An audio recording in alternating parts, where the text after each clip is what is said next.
Gloire au Seigneur. Je suis heureux d'être avec vous ce matin pour partager ensemble la parole de Dieu. Vous êtes venus nombreux. C'est un signe qu'il y a un besoin dans votre cœur.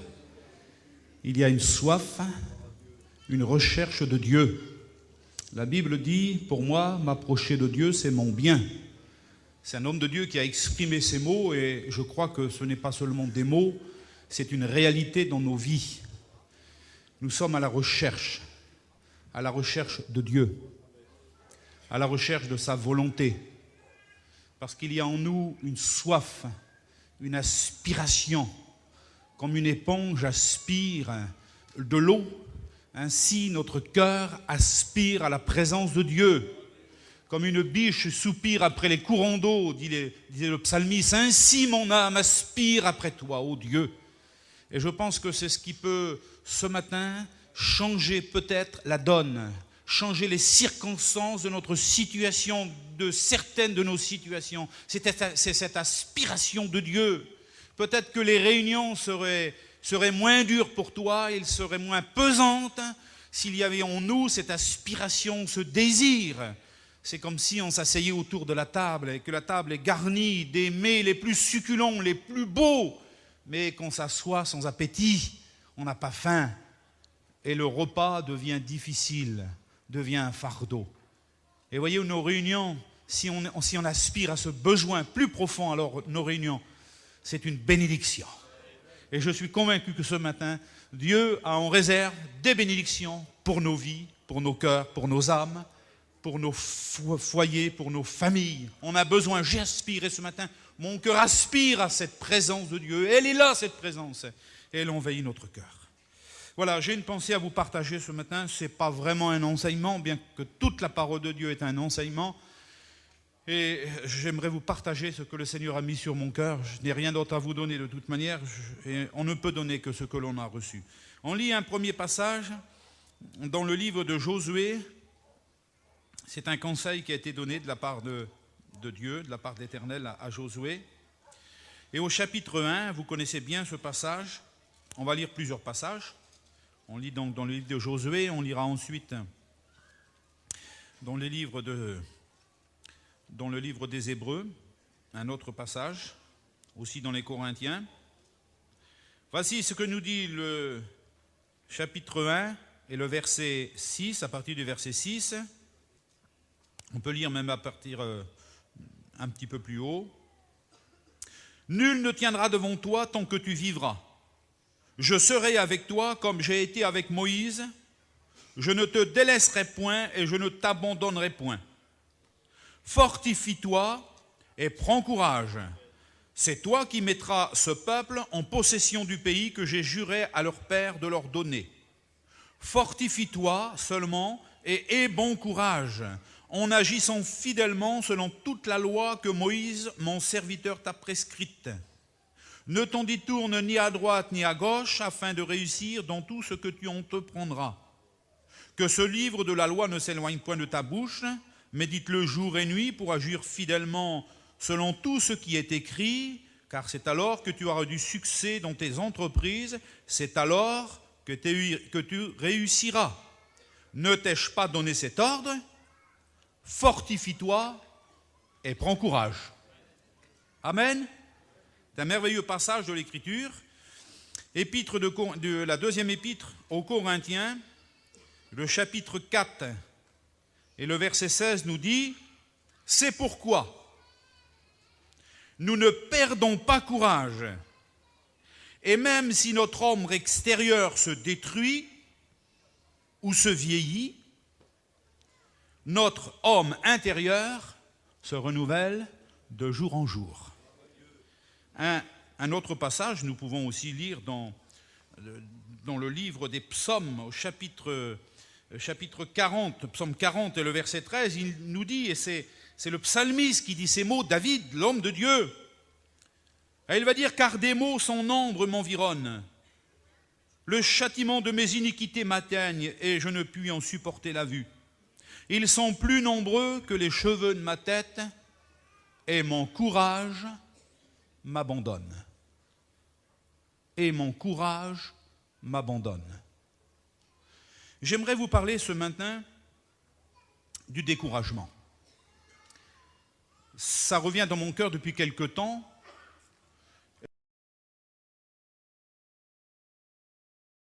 Je me suis posé la question en venant ici,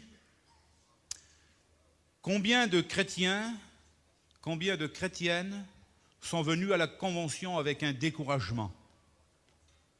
J'ai remarqué une chose, c'est que le découragement atteint tout homme. Il atteint toute personne. Il atteint toutes les couches de la société. En commençant par le simple ouvrier, l'homme tout simple, en allant dans les hautes hiérarchies et en montant jusqu'à ceux qui nous gouvernent, tout le monde, à un moment ou à un autre, est atteint par le découragement. Et je me suis aperçu qu'en définitive, il y a deux sortes de découragement.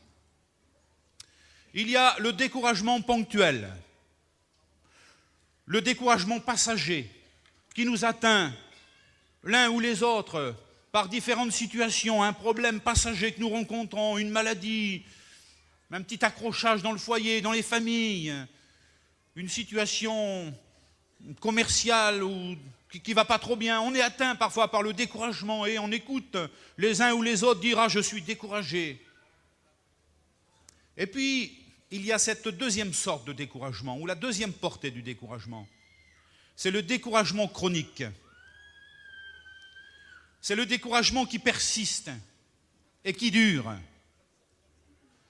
Le premier, il est passager, il n'est pas dangereux. On ne va pas s'y attarder. Mais le deuxième, il est dangereux pour nos vies. Et nous voyons des grands hommes dans notre monde qui se sont écroulés parce qu'ils ont été atteints par ce découragement chronique. Il est comme une maladie qui les ronge à l'intérieur. Et lorsqu'ils se lèvent le matin, ils sont découragés. Lorsqu'ils s'assoient à midi pour manger leur pain, ils sont découragés. Et lorsqu'ils s'allongent le soir pour dormir, ils ne dorment pas parce qu'ils sont découragés. Le découragement fait partie de leur vie. Et ce qui est le plus étonnant, c'est qu'ils ont pris l'habitude de vivre avec. Ils se sont résignés. Ce découragement fait partie de leur vie. C'est comme une douleur que nous avons dans le corps. Au départ, on ne la supporte pas. Et on fait tout pour s'en débarrasser. Et puis à la longue, on se fait une idée. Cette douleur, elle est toujours là. On se lève avec. On travaille avec. On vit avec. On dort avec. Et on finit par ne plus y penser. Mais cette douleur, elle est toujours là. Et je le ressens fortement dans mon cœur. Il y a des hommes et des femmes, des chrétiens et des chrétiennes qui vivent ce découragement chronique. Et leur cœur en est atteint. Et c'est vrai qu'ils ont fini par vivre avec. Et ça fait partie de leur vie. Ça fait partie de leur famille. Et on découvre des personnages dans la Bible qui se sont habitués à vivre avec ce découragement chronique. Si vous prenez un exemple, l'exemple du paralytique à la piscine de Bethesda. Jésus est venu dans cet endroit, à Jérusalem. C'était un jour de fête. Et il est venu à cette piscine et il a rencontré cet homme qui était malade depuis 38 ans. Et depuis 38 ans, il s'était habitué à vivre avec sa maladie. Et puis lorsque Jésus est venu vers lui, il lui a posé une question. Veux-tu être guéri? 38 ans qu'il était là. Veux-tu être guéri? Et puis sa réponse, elle fut celle-ci, cette réponse que vous connaissez. Je n'ai personne pour me jeter dans la piscine. Et lorsque je veux y aller, quelqu'un d'autre qui va avant moi. Je n'ai personne. Nous découvrons, au travers de ce récit de l'Écriture, un homme qui s'est résigné, un homme qui est découragé. Et pour lui, c'est devenu un découragement chronique. Dans son esprit, dans sa pensée, il ne peut pas s'en sortir. Ça fait 38 ans qu'il est là. 38 ans qu'il s'est habitué à vivre avec. Alors s'il m'était donné de faire un titre à mon message ce matin, ça serait celui-ci. Les sources du découragement est le secret de la victoire. J'aimerais vous en parler ce matin et parler de ce sujet parce qu'il me semble très important. Quelles sont les sources, mon frère, ma sœur, de ton découragement ? Je pense que c'est important de nous éclairer à ce sujet-là. Parce que vous savez, lorsqu'une maladie atteint le corps, il y a toujours une raison pour laquelle la maladie est venue. Et puis, il y a toujours des conséquences. La maladie est parfois une source. Et il y a plein de choses qui coulent de cette maladie. Et le découragement, lorsqu'il atteint le cœur, il y a plein de choses qui coulent. C'est comme une source qui vient arroser tout le quotidien de nos vies, tous les jours de notre vie, qui arrose notre vie personnelle, mais qui arrose aussi nos familles, nos enfants. Et ça se répercute. Et nous savons que les personnes qui vivent au milieu de nous une longue maladie le savent très bien. Les familles le savent très bien. Il y a des répercussions au niveau physique, au niveau moral, mais il y a aussi des répercussions au niveau familial. Il y a des répercussions dans les couples, il y a des répercussions avec les enfants, il y a des répercussions avec l'entourage, il y a aussi des répercussions financières parce qu'il y a un problème de santé. Et nous savons que ceux qui vivent ce découragement et qui vivent avec, il y a des répercussions dans leur vie, dans leur famille, dans leur foyer. Et je me suis posé la question, combien y a-t-il de chrétiens, de chrétiennes qui sont découragés ? Combien y a-t-il de prédicateurs au milieu de nous ? Oui, n'hésitons pas à le dire, combien y a-t-il de prédicateurs qui sont ici et qui sont découragés ?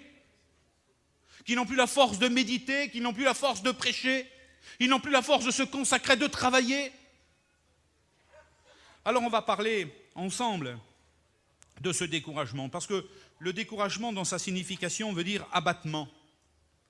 Il nous parle de quelqu'un qui est démoralisé, qui est accablé plus que la normale. La fatigue, elle est normale lorsqu'on travaille, mais le découragement nous fatigue sans travailler. C'est ça qui est le plus terrible. Le découragement nous parle d'amertume. Il nous parle d'un dégoût, non pas un dégoût passager, mais d'un dégoût profond, oui, comme une maladie qui est ancrée dans le cœur. Elle nous parle aussi de désespoir. Alors, on va voir rapidement quelques-unes des sources du découragement. Et peut-être que certaines personnes vont s'y découvrir, vont s'y retrouver. La première source du découragement, c'est la tristesse. Le découragement, c'est une source de tristesse. Combien y a-t-il de personnes tristes au milieu de nous ? Vous savez ce que c'est que la tristesse ? Je ne parle pas d'un visage triste simplement, parce que l'Écriture nous dit que le visage peut être triste, mais le cœur peut être joyeux. Mais le contraire aussi peut se produire, bien sûr. Il faut bien comprendre. Combien y a-t-il de personnes tristes au milieu de nous ?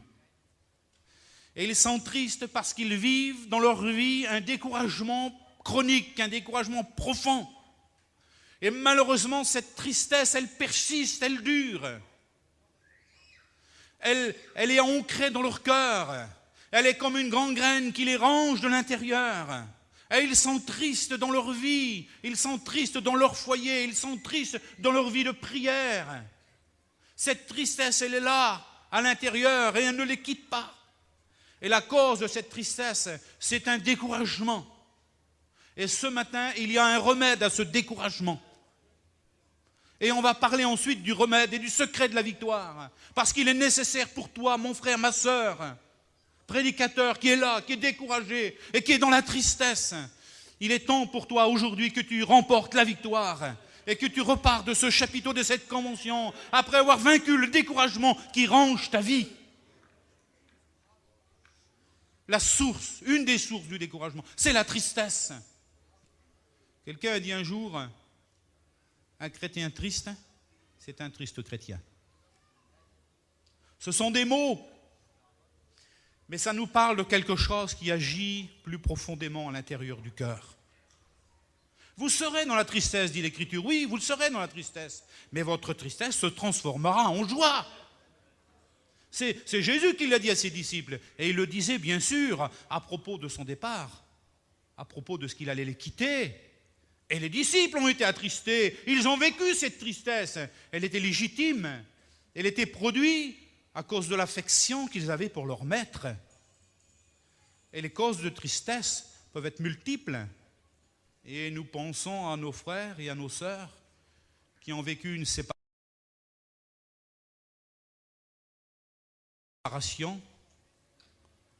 Lorsqu'un bien-aimé les a quittés, on peut comprendre que cette tristesse est là. Et on est animé à leur égard d'un esprit de compassion. Et nous prions pour eux pour que le Seigneur console leur cœur. Mais c'est une tristesse normale qui est due aux circonstances de la vie. Et aujourd'hui, elle atteint l'un, demain, elle atteindra un autre. Et nous aurons aussi notre lot dans cette affaire. Mais moi, je veux parler d'une tristesse qui est produite à cause d'un découragement qui est dans ta vie et qui est beaucoup plus dangereux et qui, ce matin, peut t'entraîner loin de Dieu, loin de tes frères et qui te tient dans l'éloignement. C'est cette tristesse qui est produite par le découragement. Le découragement, c'est une source de tristesse, mais c'est aussi une source d'abattement. Pas seulement la tristesse, et quand quelqu'un est triste, on le voit, mais c'est aussi une source d'abattement. Et l'homme de Dieu David, qui était quand même quelqu'un d'important, qui est une référence dans la Bible, comme un homme de Dieu, car il est rendu ce témoignage de lui. David, j'ai trouvé David, l'homme selon mon cœur. L'homme selon le cœur de Dieu va écrire des psaumes. Et il va l'écrire parfois avec de la lamentation dans son cœur. Et il va écrire ces mots: « Pourquoi t'as battu mon âme? Et pourquoi gémis-tu au-dedans de moi ?» Il va se poser la question, il va réfléchir, il va rentrer en lui-même. Et nous découvrons que le découragement, c'est une source d'abattement. Combien y a-t-il de personnes abattues ce matin? Vous savez ce que veut dire le mot abattu? Un arbre est debout, il est planté, il est enraciné, et puis des hommes vont saper le tronc au pied, et ils vont abattre cet arbre qui est majestueux, qui fait parfois des dizaines de mètres de haut, qui a un tronc énorme, qui est là depuis des centaines d'années, en quelques heures, va être abattu, en quelques minutes avec les engins qu'on a aujourd'hui, il va être abattu. Combien de personnes aujourd'hui sont abattues dans leur esprit, dans leur pensée, à cause du découragement qui est en train de miner leur vie? Parce qu'ils n'ont pas veillé, parce qu'ils n'ont pas su être prudents.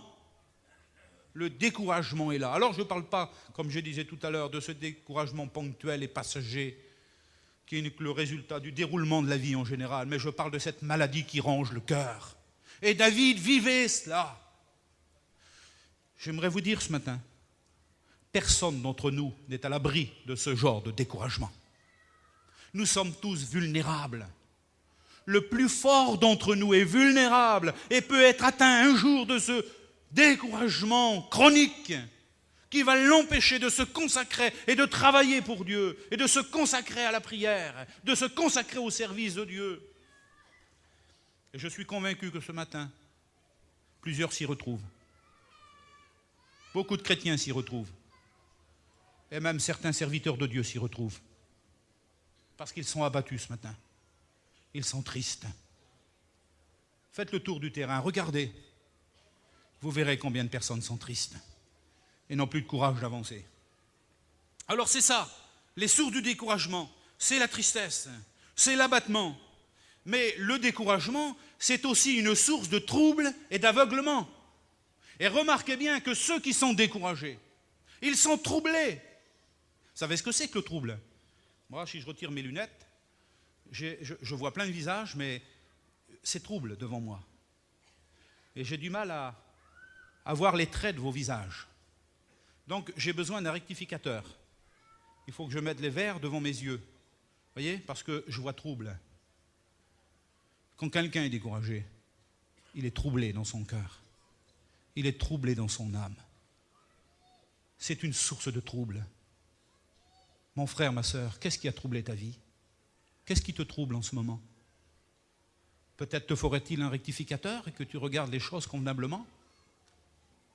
savez, David, il dit, « Car des maux sans nombre m'environnent, les châtiments de mes iniquités m'atteignent, et je ne puis en supporter la vue. Ils sont plus nombreux que les cheveux de la tête, que les cheveux de ma tête. » Il semblerait que David est troublé. Et il semblerait qu'il est en train d'augmenter la quantité de toutes ses faiblesses, de tous ses défauts, de toute sa misère. Il augmente.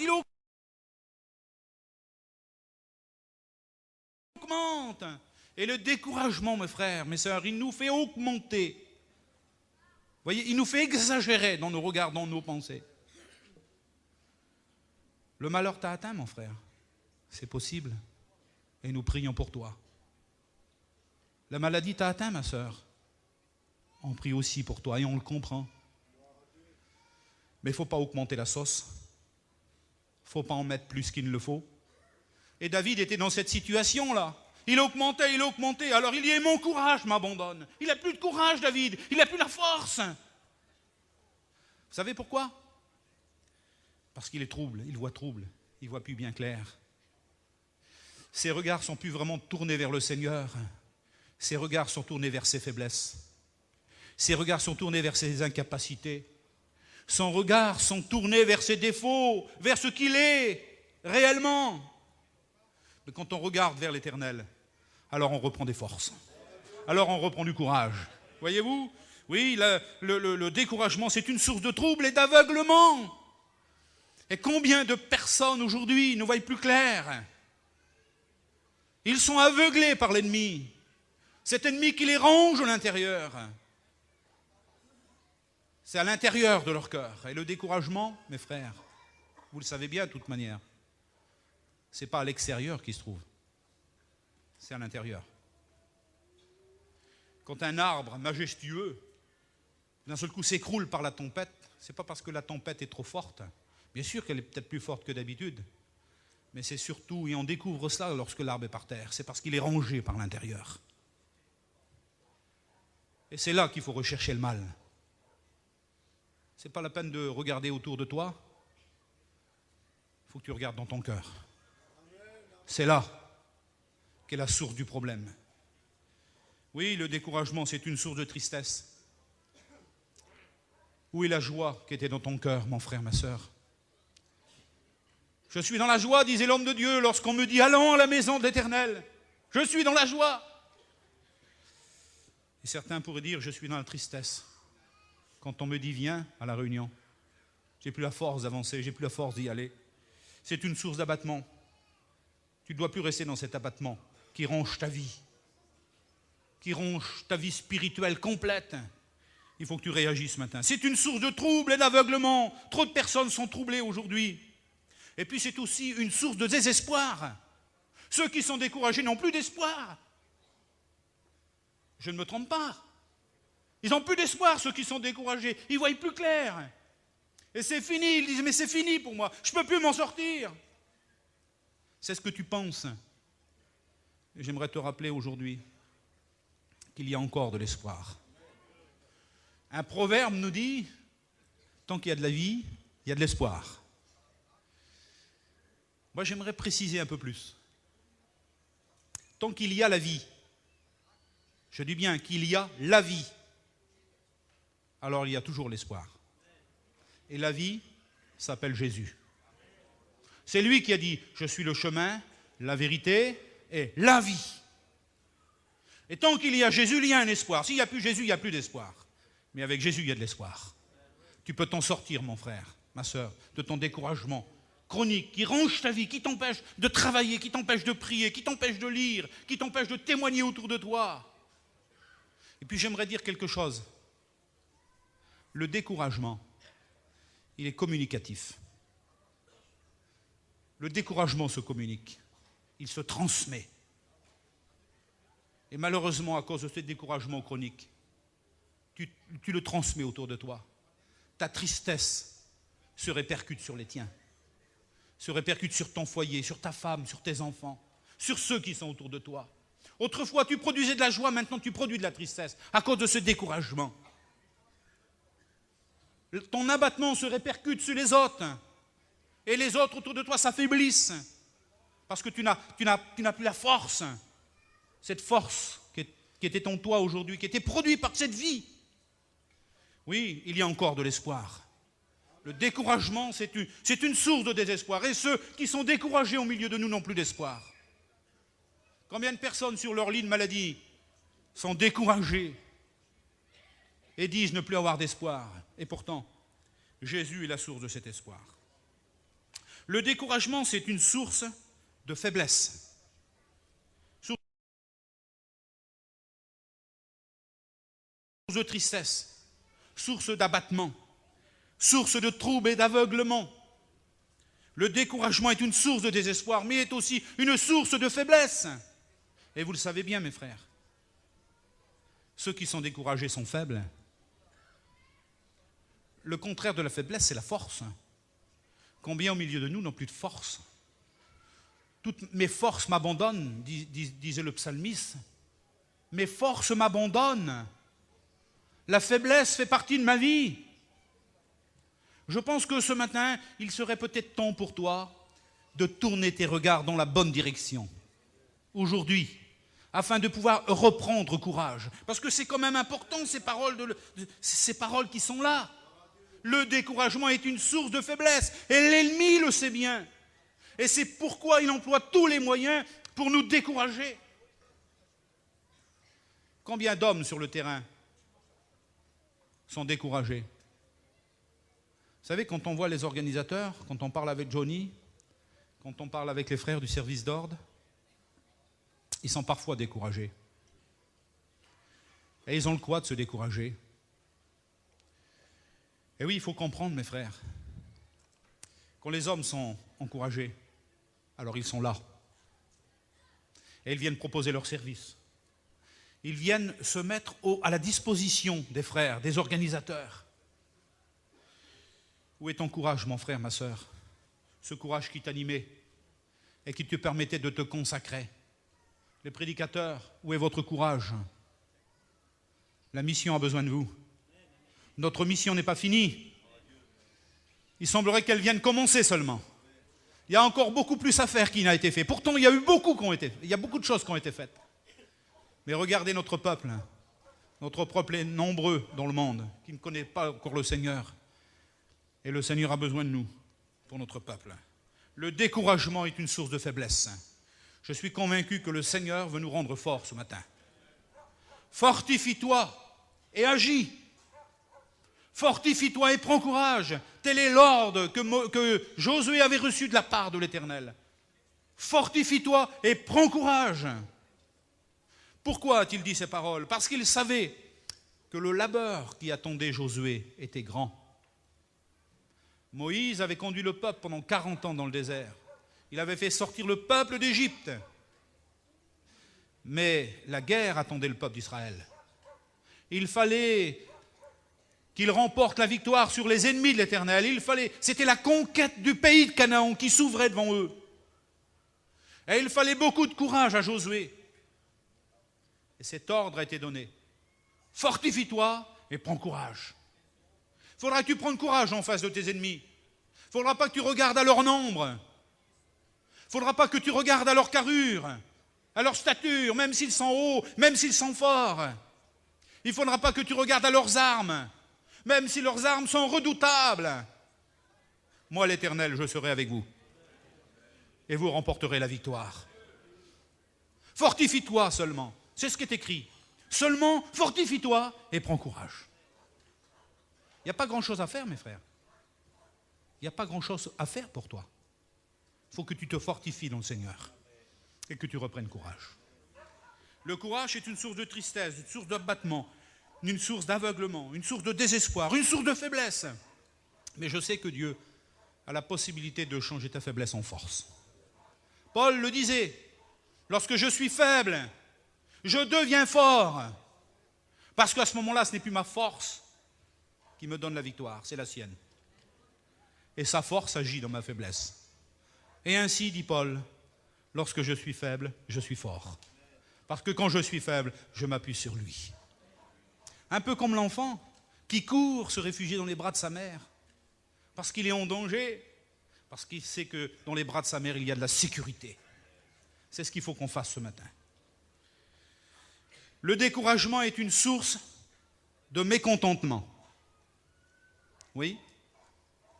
Quand on est découragé, on est mécontent. Et quand on est découragé, on trouve souvent à redire. Il y a toujours quelque chose qui ne va pas. Il y a toujours quelqu'un qui n'est pas si bien que ça. C'est une source de mécontentement. Je dis bien une source. Y a-t-il des mécontents au milieu de nous? Qu'est-ce qui est le sujet de ton mécontentement, mon frère, ma sœur? Et je rappelle que ce mécontentement n'est pas autour de toi. Il est dans ton cœur. Tu es atteint d'un découragement chronique, profond. Et le mécontentement s'est installé en toi parce que tes regards sont mal tournés. Il faudrait que tu regardes autour de toi. Regarde la mission. Regarde l'œuvre de Dieu. Regarde comme elle est belle. Quelle est belle notre mission. Qui sont beaux les prédicateurs. Pardonnez-moi mes frères. Qui sont beaux les chrétiens. Qui sont belles les sœurs qui sont là. Mais c'est l'œuvre de Dieu. C'est notre mission. Vous connaissez quelque chose de plus beau, vous? Mais regardez l'œuvre de Dieu, combien c'est merveilleux. Je suis dans la joie quand on me dit allons à la maison de l'Éternel. Mais la maison de l'Éternel, c'est notre mission. C'est l'œuvre que Dieu a fait au milieu de nous. Et nous y sommes attachés. Je ne suis pas mécontent de ma mission. Je suis mécontent de moi-même parfois. Je suis mécontent de mon propre comportement et de mes propres pensées, et de mes propres faiblesses, de mes propres limites. Je ne suis pas mécontent de mes frères. Vous me faites du bien, mes frères, lorsque je vous écoute, et je suis heureux d'être avec vous. On partage des moments bénis dans la présence du Seigneur. Oui, c'est avec joie que je viens à la maison de l'Éternel. Et ce n'est pas un fardeau. Mais le découragement nous rend mécontents parfois. Et parfois on est mécontent, mais notre mécontentement n'est pas justifié. Il y a peut-être des personnes mécontentes ce matin. Il faudrait peut-être réviser un petit peu la situation et remettre les choses à leur place. Les causes de tes maux, ce n'est pas tes frères, ce n'est pas ceux qui sont autour de toi. C'est dans ton cœur qu'est la cause de tes maux et de tes problèmes. David le dit, car des maux sans nombre m'environnent. Mais il se trompe, David, il se trompe. Car quand il dit les maux sans nombre m'environnent, mais non, ce n'était pas autour de lui, c'était dans son cœur. C'était à l'intérieur que ça n'allait pas. D'ailleurs, quand il va changer de position, il va relever sa tête. Et il va remporter la victoire sur le découragement. Et je pense que ce matin, il faut réfléchir. S'il y a des problèmes, ce n'est pas à cause des autres, c'est à cause de notre cœur. Et il faut réfléchir à ça. Si tu es faible, ce n'est pas à cause des autres. Il y a de la force à ta disposition. Il faut la prendre. C'est une source de mécontentement. Et puis, je vais terminer ce point pour arriver à mon point de conclusion, qui à mon avis est le plus important. Il faut sortir le négatif pour arriver à faire ressortir le positif. Vous comprenez? Et la parole de Dieu, elle est positive. Elle nous conduit à la victoire. Le découragement conduit inexorablement à la défaite. Celui qui laisse le découragement l'atteindre et qui ne se soigne pas, qui ne prend pas le remède, il va à la défaite certaine. J'ai un neveu qui est actuellement à l'hôpital. Il a fait une attaque cérébrale. Ça fait 2 ans que le docteur lui dit, « Monsieur, il va vous arriver quelque chose de grave. Vous avez une artère bouchée. Il faut que vous arrêtez de fumer. Il faut vous soigner. » Il n'a jamais voulu obéir. Il n'a jamais accepté ce que le docteur lui a dit. Aujourd'hui, il est à l'hôpital. Ce que le docteur lui a dit est arrivé. Il n'a pas voulu se soigner. C'est quand même simple de se soigner. Il y a des remèdes, mon frère, ma sœur, à ce découragement qui tenaille ta vie et qui te tient depuis des mois, depuis des années peut-être. Tu te lèves avec tristesse, Tu parles avec tristesse. Ton cœur est abattu. Il faut que tu réagisses aujourd'hui, parce que c'est la défaite qui est au bout si tu restes dans cette situation, dans cette attitude. Et le peuple de Dieu n'est pas un peuple de défaite, c'est un peuple vainqueur. Il y a son capitaine qui marche devant, qui a remporté la victoire. Et c'est valable pour moi et pour vous. Nous sommes l'armée de l'Éternel. Et l'armée de l'Éternel, ce n'est pas une armée de défaite, c'est une armée de victoire. Et notre chef nous conduit au triomphe. D'ailleurs, il a triomphé des puissances des ténèbres, nous dit l'Écriture. Il les a mis sous ses pieds. Ne chantons-nous pas, notre ennemi est sous nos pieds? Et je pense que ce matin, il faut que nous prenions la victoire. Il faut que tu prennes la victoire. Et que la joie revienne dans ton cœur. Que l'allégresse revienne à nouveau dans ton cœur. Et que tu reprennes du courage. Et qu'à nouveau, tu te rejoins avec tes frères. Avec l'Église, avec la mission. Merci Seigneur. N'oublions pas que le découragement se communique alors avant que ça aille trop loin et que les tiens n'en soient atteints. Réagis et reprends des forces aujourd'hui. Ça, c'est les sources du découragement. Et je n'ai pas tout cité. Il y a encore des dizaines de points qu'on pourrait rajouter. Peut-être que tu pourrais méditer chez toi sur ce sujet et examiner toutes les sources du découragement. Certainement que ça t'éclairerait et ça pourrait aussi te conduire à la victoire. Car pour mieux vaincre un ennemi, il faut bien le connaître. Quand on connaît bien son ennemi, on connaît aussi sa force, mais on connaît aussi ses points faibles.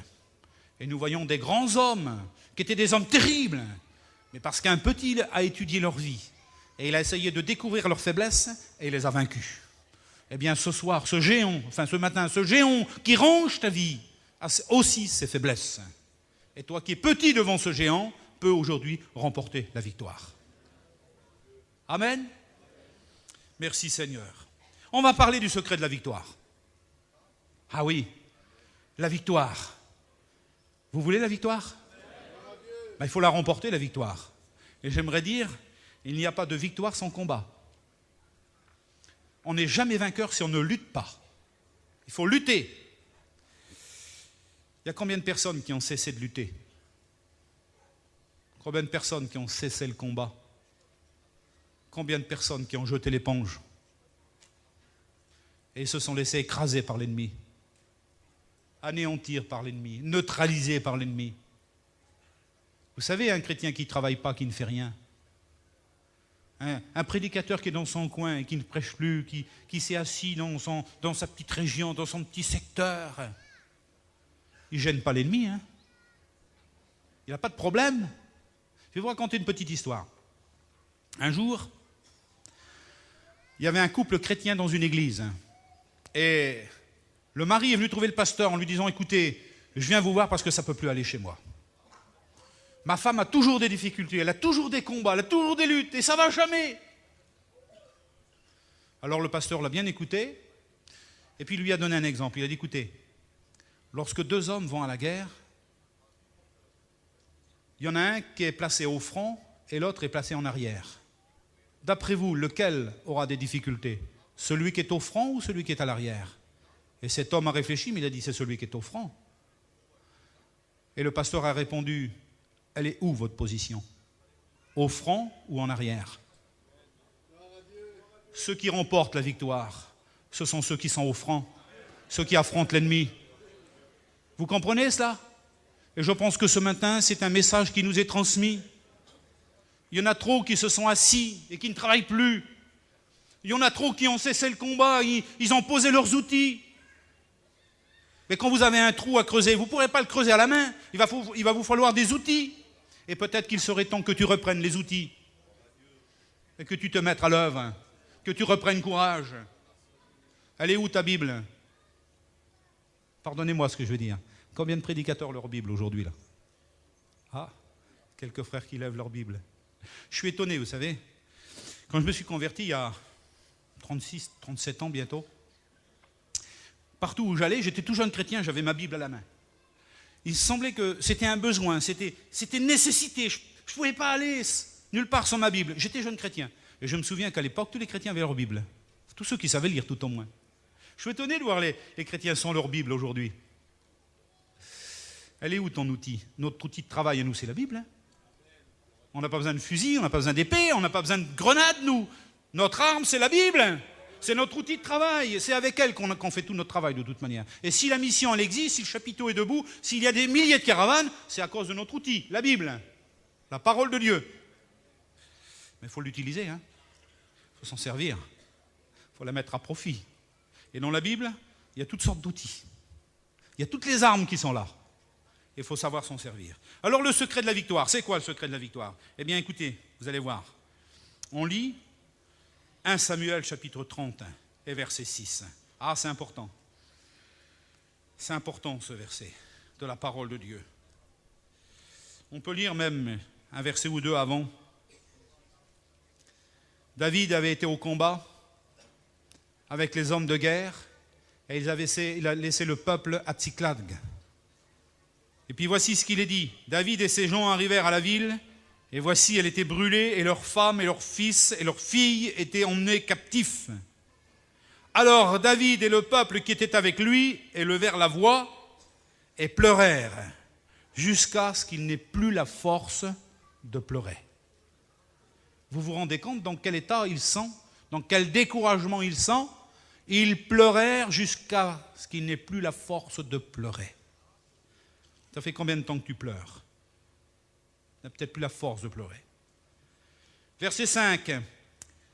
Les femmes de David avaient été emmenées à Shinoam de Gisraël, Abigail de Carmel, femme de Nabal. David, écoutez bien, David fut dans une grande angoisse, car le peuple parlait de le lapider, parce que tous avaient de l'amertume dans l'âme. Ils étaient découragés, ils étaient abattus, ils étaient dans la tristesse.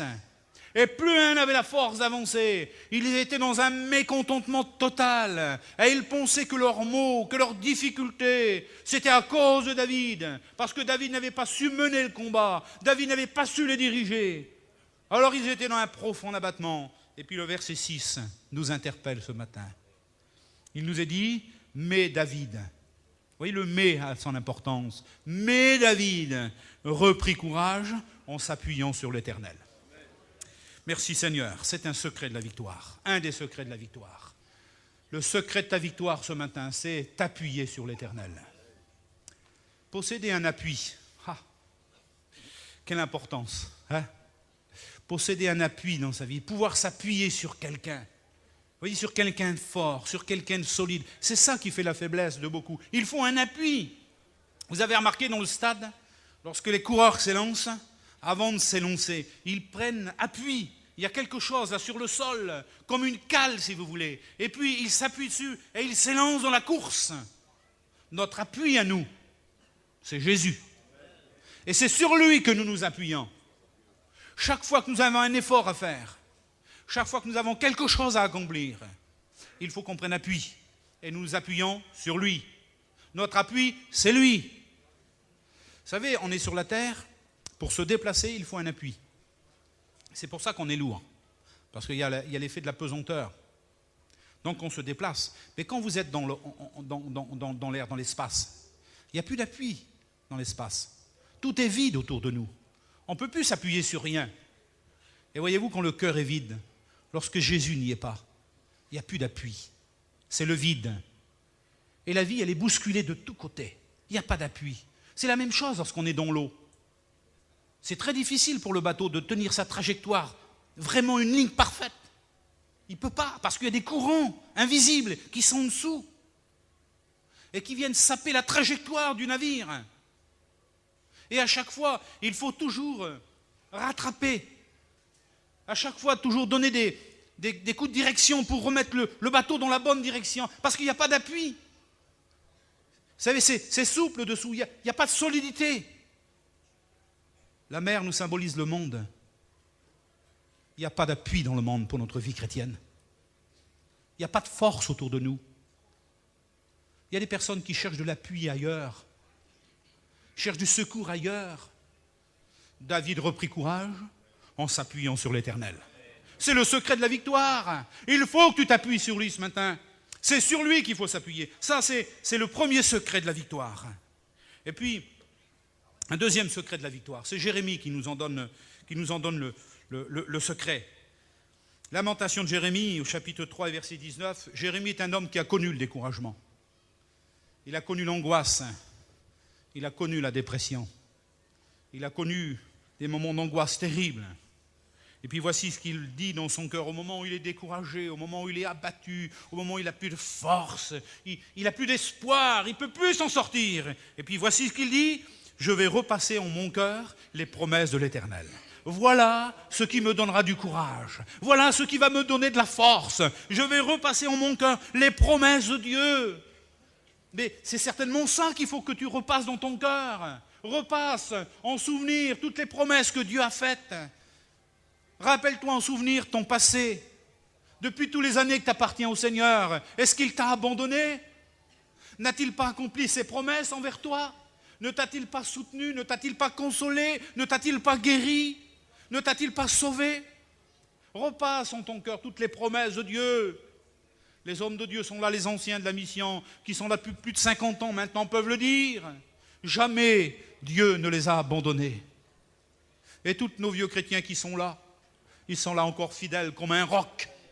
Ils sont solides parce qu'ils s'appuient sur l'Éternel. Et ils repassent sans cesse dans leur cœur toutes ces merveilleuses promesses. Voici ce que je veux repasser dans son cœur. C'est le secret de la victoire. Il faut que tu repasses ça dans ton cœur.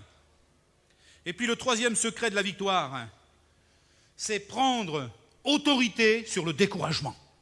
Vous voyez, il faut prendre l'autorité sur le découragement. Et y arriver à un moment donné. Dans le livre de Samuel, que vous connaissez l'histoire de toute manière, le peuple d'Israël est en campagne. Ils affrontent leur ennemi, les Philistins. Et il y a parmi eux le géant Goliath, que vous connaissez très bien de nom. Le géant Goliath. Il est là. Et le peuple est dans une grande consternation. Le peuple est dans la peur, parce que le découragement produit la peur. Et le peuple a peur. Le peuple tremble. Le peuple est complètement aveuglé par l'ennemi qui est devant lui. Et puis Saül qui est plus grand que tout le peuple, il dépasse le peuple d'une tête, nous dit l'Écriture.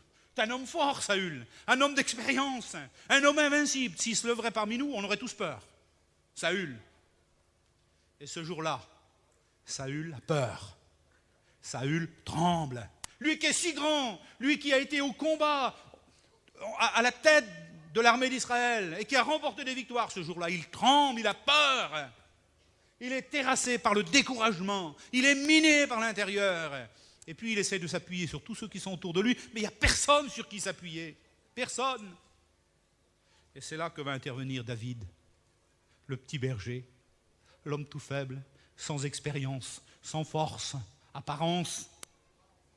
Et puis il va venir, et il va dire un mot tout simple, qui va se répercuter, parce que c'est ce que je vous ai dit tout à l'heure, le découragement est communicatif, mais le courage est aussi communicatif.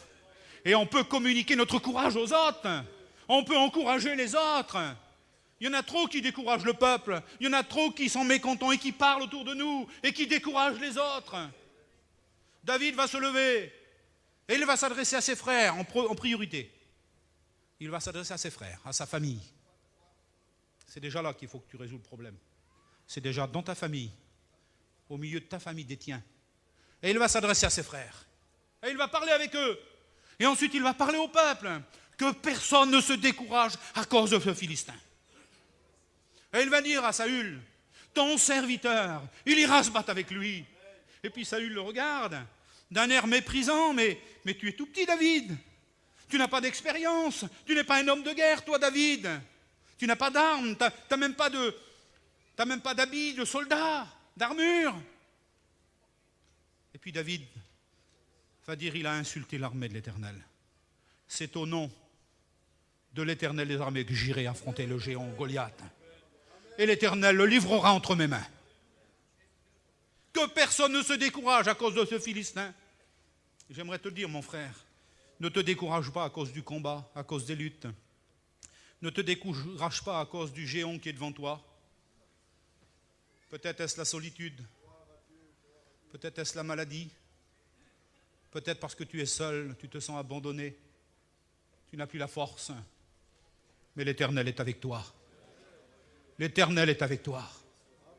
Gédéon disait, mais je suis le plus petit dans ma famille. Ma famille est la plus petite. En Benjamin, la plus petite de toutes les familles. Et moi, je suis le plus petit. Et c'est à lui que l'Éternel a ordonné d'aller délivrer Israël. Et Gédéon n'a pas commencé par les autres. Il a commencé par sa propre famille. Il a commencé par renverser l'idole de son père. Il fallait avoir du courage, comme pour Gédéon, vous savez. David a eu le courage d'affronter le géant Goliath. Que personne ne se décourage à cause de ce Philistin. Et puis, il a affronté ses frères, le mépris de ses frères, la critique de ses frères. Et il a remporté la victoire. Et il a conduit le peuple à la victoire à cause de son courage. Parce qu'il ne s'est pas laissé décourager. Et Gédéon a été vainqueur. Il a conduit le peuple à la délivrance. Parce qu'il a osé affronter son père, affronter sa famille, affronter l'opposition, en leur disant non. Il faut qu'on ramène le peuple à l'Éternel. Et il a renversé cette idole. Et ils ont remporté la victoire. Que Dieu soit béni. C'est le secret de la victoire. Il faut que tu le mettes en pratique. Sinon, tu seras vaincu. Car le découragement te conduit inexorablement à la défaite. Et ce que Dieu veut pour toi, ce n'est pas la défaite, c'est la victoire.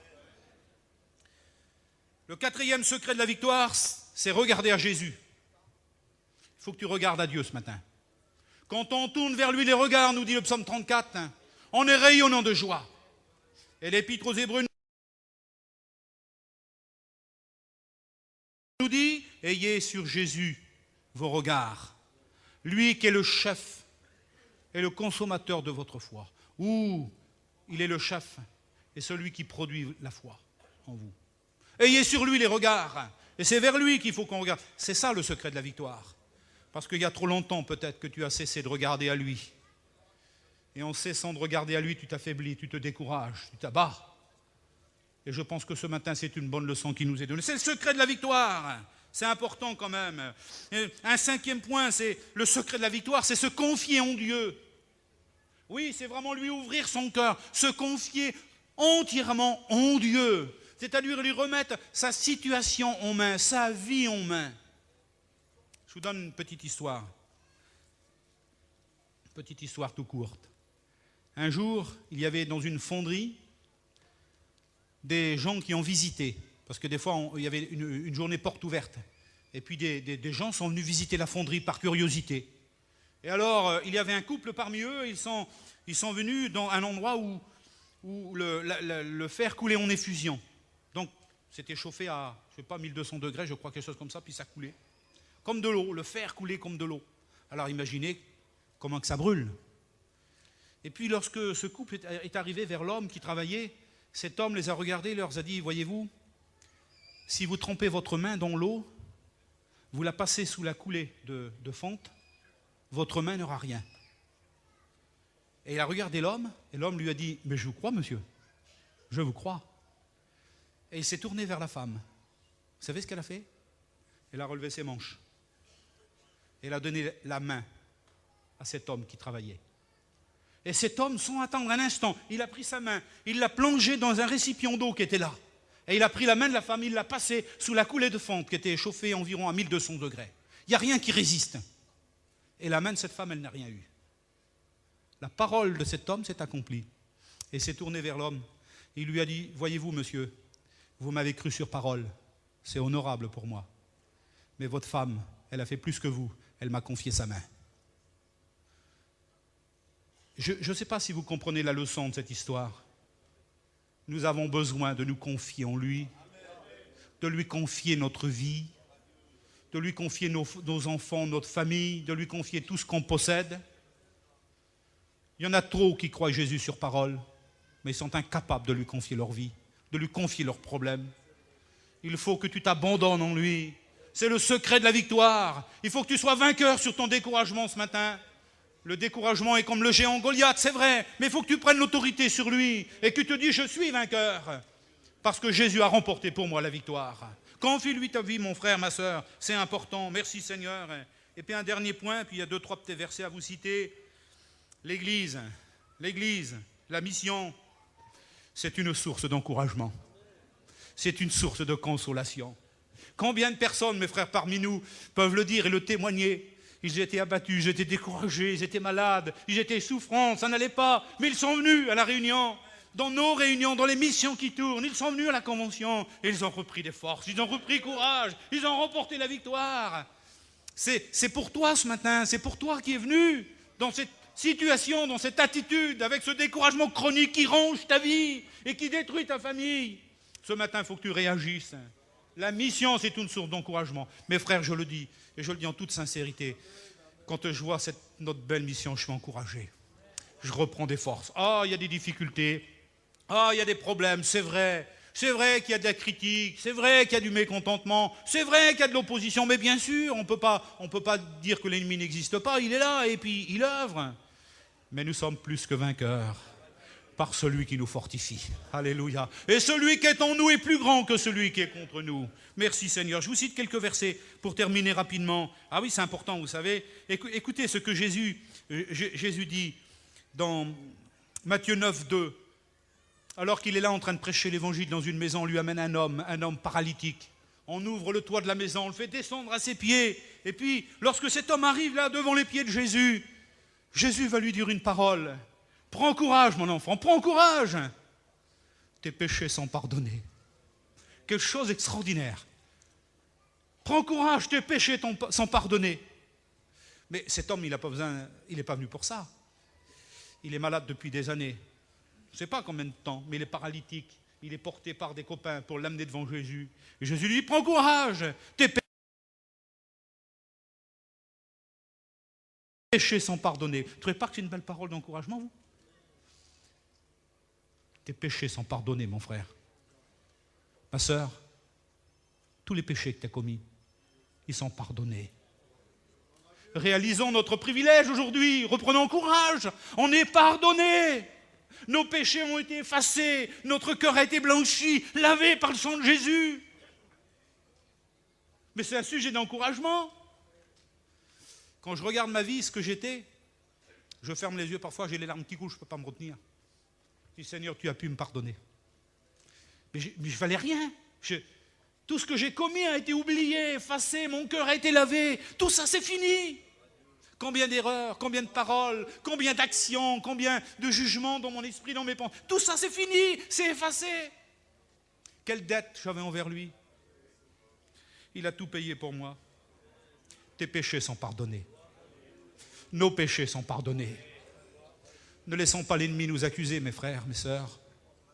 Ne laissons pas l'ennemi pointer les doigts sur nous.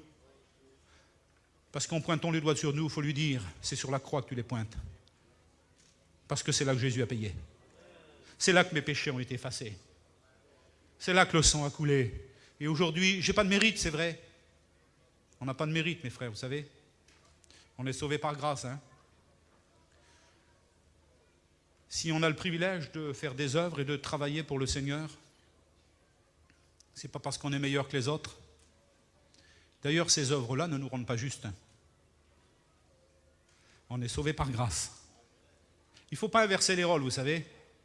Il y a des gens qui disent, sans la sanctification, nul n'entrera dans le ciel. Oui, c'est vrai. Sans la sainteté, personne ne pourra entrer dans le ciel. Mais il ne faut pas qu'on inverse les rôles. On est sauvés par grâce. Et si aujourd'hui, on a la force et le courage d'accomplir quelque chose pour le Seigneur, ça ne nous rendra pas saints pour autant. Ça ne nous rendra pas irréprochables pour autant. Ce qui nous a rendus saints et purs, c'est le sang de Jésus qui nous a purifiés de tout péché. Le salut que nous avons, nous ne le devons qu'à son œuvre à lui. Alors prenez courage, prends courage, mon frère, ma sœur, tes péchés sont pardonnés, que Dieu soit béni. Et puis un petit peu plus loin, Jésus parle à une femme qui vient de le toucher, qui a été guérie. Jésus va lui dire, ma fille, prends courage, ta foi t'a guérie.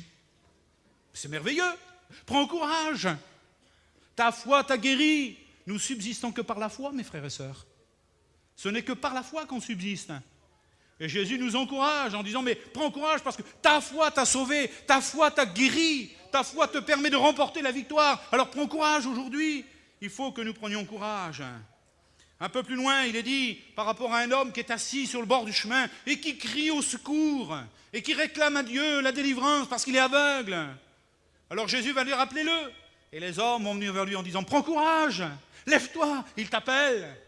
J'aimerais te le dire ce matin, prends courage, mais il t'appelle. Oui, toi, qui es peut-être assis dans le noir, toi que personne n'a vu, toi qui es là caché au milieu de ta famille, de tes soucis, de tes problèmes, toi qui es malade, qui es souffrant, il t'appelle. Prends courage, lève-toi maintenant, donne-toi à Jésus, engage-toi avec lui, serre-le d'un cœur bien disposé, prends courage, il t'appelle. Merci Seigneur. Et puis un peu plus loin, dans l'évangile de Jean, Jésus va s'adresser à ses disciples en leur disant, prenez courage, j'ai vaincu le monde. Alléluia. Prenez courage. Mes frères, c'est un message pour nous ce matin. C'est un message pour les prédicateurs. C'est un message pour la direction. C'est un message pour tous les chrétiens. C'est un message pour tous ceux qui sont sur ce terrain. Prenez courage. J'ai vaincu le monde. J'ai remporté la victoire pour vous. Le monde n'a plus de pouvoir sur nous. Nous sommes dans le monde. C'est vrai que nous y sommes encore. Mais nous n'en faisons plus partie. Jésus a remporté la victoire sur le monde. Je ne vais pas aller plus loin sur ce sujet parce qu'on pourrait s'étaler sur le mot monde. Parce qu'il y a plusieurs sortes de monde, vous savez. Mais Jésus l'a vaincu. Elle a remporté la victoire. Et si lui l'a fait, nous pouvons le faire avec. Parce que tout est possible à Jésus, mais tout est possible à celui qui croit. Amen. Que Dieu soit béni. Merci Seigneur. J'avais encore quelques autres points à voir, mais ça va être trop lent. Il faut que je m'arrête. Parce que ça va être trop lent. Merci Seigneur. Prends courage, disait Jésus à l'apôtre Saint Paul. Oui, dans une vision. Prends courage, car de même que tu as rendu témoignage en Jérusalem, il faut aussi que tu montes à Rome rendre témoignage. Prends courage, tu as besoin de force. Mes frères, mes sœurs, il y a un grand travail qui nous attend. Il faut qu'on prenne des forces, il faut qu'on prenne du courage. Le travail n'est pas fini. Il y a encore l'évangélisation du monde à faire. Et Rome, c'était le monde. Jérusalem, c'était la maison de Dieu. Rome, c'était le monde de l'époque. C'était le centre du monde. Le monde a besoin de connaître le Seigneur. Comme ça a été dit hier, le Seigneur n'a pas choisi des anges pour annoncer l'évangile. Il a choisi des hommes, tout simple. Quand je pense à ce que j'étais, quand on a écouté la première fois l'évangile, on vivait sur un dépôt d'ordures. On était arrêtés là avec nos caravanes et on vivait du dépôt d'ordures. Il n'y a pas de honte à dire, la réalité, vous savez, elle est là. Puis je n'étais pas le seul à l'époque. Je n'étais pas le seul. Et puis le Seigneur nous a fait grâce. Il m'a retiré de cet endroit-là. Il a fait de moi ce que je suis aujourd'hui. Mais c'est un miracle. C'est un miracle. Mais c'est le miracle au milieu de notre peuple. Nous sommes un peuple sans valeur aux yeux du monde. Ils sont où au milieu de nous, les hommes érudits, les grands cerveaux, là, vous savez, les hommes qui ont fait des grandes études. J'ai été 2 ans à l'école dans ma vie, moi. Et je suis là aujourd'hui par la grâce de Dieu.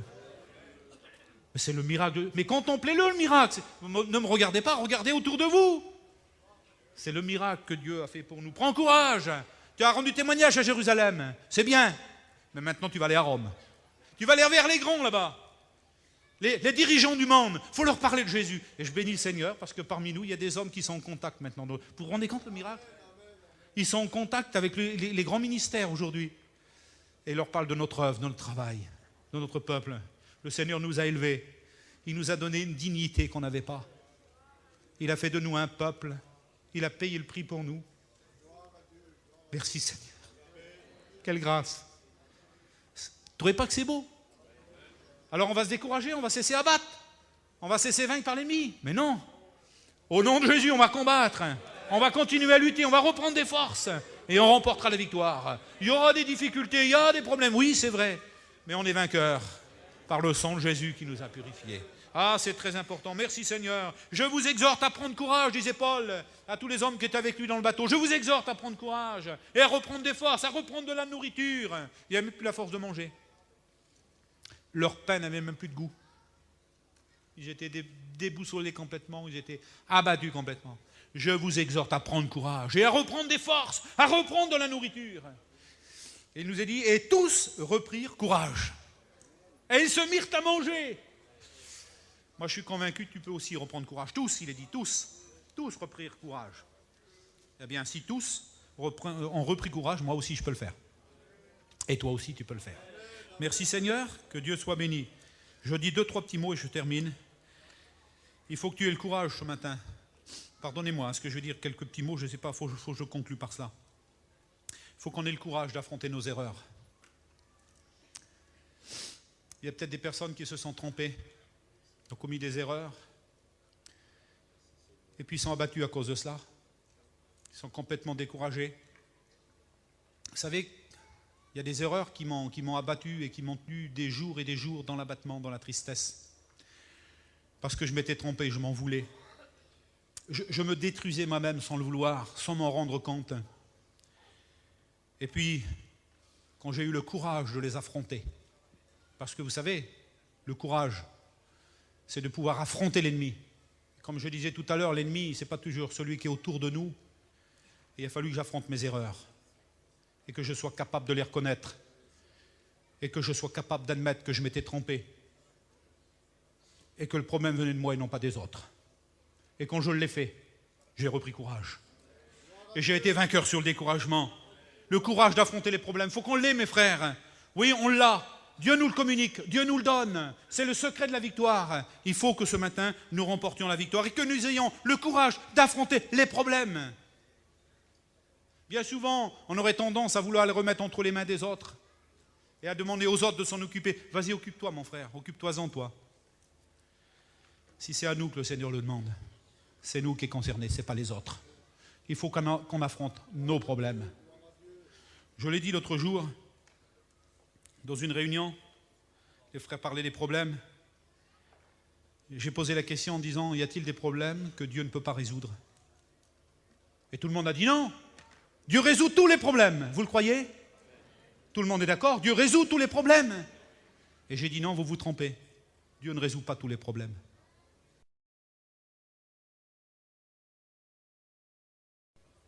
Je dis parce qu'il y a des problèmes que c'est nous qui devons résoudre. Quand on a un problème avec un frère ou une sœur, quand il y a un problème dans la famille, quand il y a parfois des démarches qu'il faut que nous faisions. Et peut-être, mon frère, ma sœur, tu as un problème à résoudre dans ce domaine, il faut que tu aies le courage de l'affronter.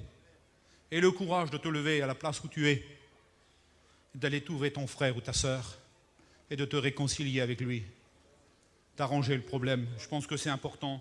Le courage d'affronter la vérité. Il faut regarder la vérité en face, mes frères.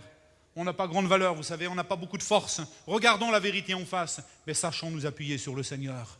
Et sachons nous appuyer sur lui qui nous donne la force de remporter la victoire. Le courage d'affronter ses responsabilités. Nous devons le faire, mes frères, mes sœurs. Nous avons des responsabilités. Il faut qu'on ait le courage de les assumer, qu'on ait le courage de les affronter. Comment faire autrement? Vous allez dire, mais c'est un membre de la direction qui parle, c'est vrai. Il y a une grande responsabilité qui pèse sur nos épaules. Les frères sont là, il y a le président qui est là, il y a le secrétaire, il y a tous les frères qui sont là. Et je vais vous dire que parfois, le fardeau est lourd.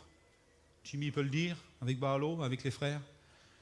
C'est dur parfois à résoudre les problèmes. Il y a parfois des responsabilités qu'on aimerait quitter et les mettre sur les épaules des autres. Il faut qu'on ait le courage de les assumer. On n'a pas le choix de toute manière. Ou on le fait ou on coule. Et nous ne voulons pas couler. Nous voulons remporter la victoire. L'ennemi est vaincu, nous voulons continuer le combat. Nous voulons marcher jusqu'au bout. Amen. Et c'est avec le Seigneur. Alors, ce mot de la fin, c'est prends courage. Prends courage, il t'appelle. Prends courage, t'es pardonné. Prends courage, ton nom est écrit dans le livre de vie. Prends courage maintenant, il t'appelle à le servir. Il t'appelle à travailler pour lui. Il t'appelle à remporter la victoire et à marcher à sa suite. On prie le Seigneur ensemble. Merci pour ta parole. Merci pour ces vérités qui nous sont rapportées par ta parole. Ta parole est un sujet d'encouragement pour nous. Et ce matin, ce que tu veux, c'est nous conduire à la victoire. Oui, c'est nous conduire au triomphe. Toi-même marche devant nous, Seigneur, et à remporter pour nous la victoire. Nous sommes heureux d'être ton peuple, Seigneur. Tu nous as sauvés, tu nous as libérés, tu as lavé nos cœurs, Seigneur. Et notre vie est dans ta main, Seigneur. Et tu en prends soin chaque jour, Seigneur. Je veux te prier pour mes frères, mes sœurs, ceux qui sont dans le découragement. ceux qui sont dans la tristesse, ceux qui sont dans l'abattement, ceux qui n'ont plus la force d'avancer, de prier. Seigneur, ceux qui sont vraiment dans cette situation où l'ennemi les tient comme cela, eh bien, Seigneur, c'est pour eux que je veux te prier avec l'Église, tous ensemble, te demandant de venir à leur secours, Seigneur, de les bénir ce matin et de leur donner la force, Seigneur, d'affronter les difficultés de la vie et vraiment de remporter la victoire. Oh, étends ta main sur nous ce matin et glorifie-toi au milieu de ton peuple, Seigneur. Oh, merci Jésus, merci Jésus. Alléluia. Louez le Seigneur, frères et sœurs, quelques instants. Louez le Seigneur. Alléluia.